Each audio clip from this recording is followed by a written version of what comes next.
To bring together everything we've talked about in this module, I really just want to drive home the point about purposeful choices. There are so many choices available to us in our professional lives, in our interpersonal lives, in our workplaces, everything is a choice. And I hope when I started this program with you and I pitched to you the fact that you've got a lot more control over your fulfillment and your well-being than you think. By the time now we're wrapping it up, I hope you can start to see that. At the beginning, it's quite uncomfortable to believe that all of these external factors that are impacting our lives are things that we still have control in, and we still have control over how we react, how we respond, how we interpret, and therefore the levels of fulfillment and or resentment that we're going to get out of them.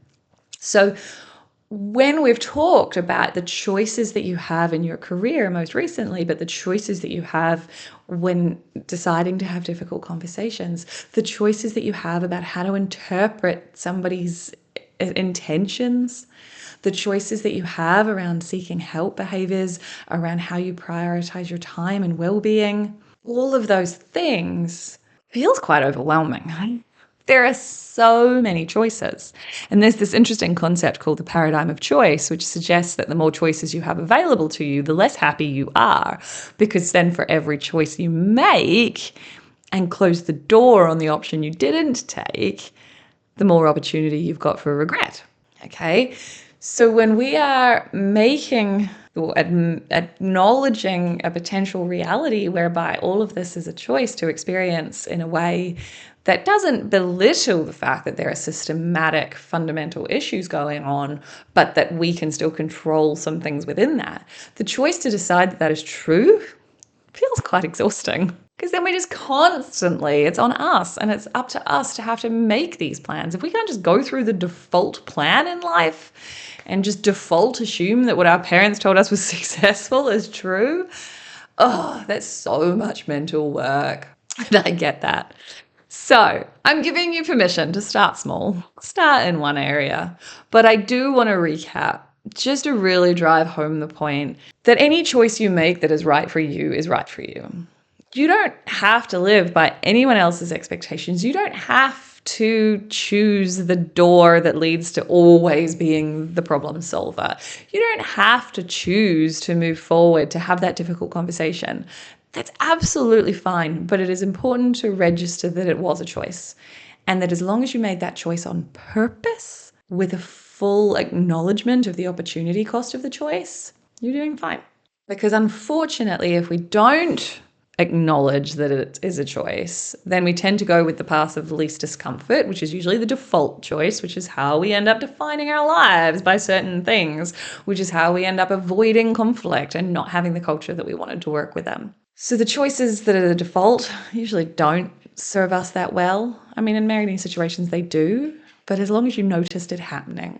So you have the choices to make, and whichever one you make is absolutely fine. But make them on purpose and make them with purpose. And the last thought that I want to leave you when we're defining what does fulfillment, what does well-being look like for you, because we've gone through these 7 modules where we've really laid out between the work and the life and the interpersonal and the personal choices and the actual physical lifestyle things that we do. We're trying to get to a place where we feel good about our lives.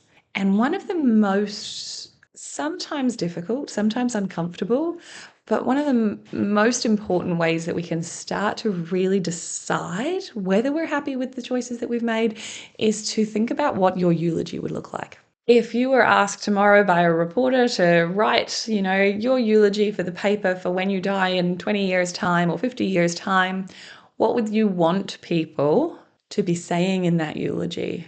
And this is where we start to fight things like perfectionism or imposter syndrome, where our heads tell us to stay safe and to do everything right. But when we think about what we really want our eulogy and what people reflecting on our lives want to think of us, we don't want them to think about the fact that we created absolutely beautiful documents, that we never made an error in our clinical notes. We want people to reflect with a remembering self on the things that we decide were important, who we wanted to be and how we wanted to contribute to the world and how we wanted to show up in the world. So even though it can be quite a confronting exercise, it's something that I would really encourage you to even do genuinely, legitimately write down. What would you like your eulogy to read in 20 years from now or in 50 years from now? Because that can help you decide what success looks like for you and what choices you want to make now that might make you uncomfortable now. But they're going to be the things that bring you the fulfillment and reduce the frustrations, because whenever you have those frustrations, you are aware of why you decided to take that on. And that if, the Buddhist philosophy of life as suffering is true, that you suffered in a way that felt purposeful and meaningful and honest to you and brought with it the joys that you were looking for in your life.